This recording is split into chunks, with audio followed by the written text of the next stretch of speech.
to the rioting thugs of America. This was all supposed to be about calling for justice for George Floyd's murder at the hands of a few bad cops. But your actions have made it clear you don't really care about George Floyd. You have made this about you. So now I will address you directly. You have a right to be furious at the Minnesota cops who killed George Floyd.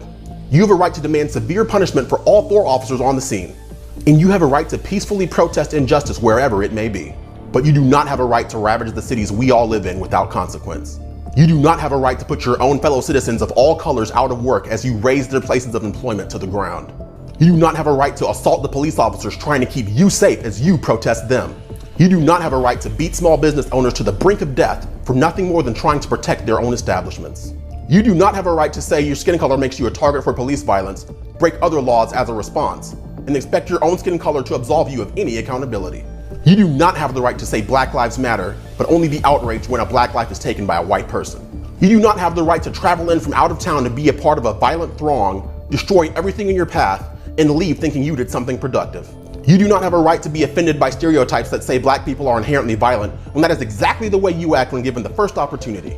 And you do not have a right to dishonor George Floyd's legacy by using his wrongful death as an excuse to justify your criminal behaviors, and then have the gall to turn around and use convoluted circular reasoning to try to blame white people or police for this chaos when it was you who made the conscious decision to destroy your own communities in the first place. But I have a right to say I see right through you, and I know this stopped being about George Floyd a long time ago. I have a right to say your conduct is absolute trash. And I have a right to call you out for the warped, hateful, animalistic, shameful, thuggish, self-serving, rabid, exploitative, counterproductive hypocrites that you are. So I will. I'm Damani Felder, and that was absolutely nothing but common sense.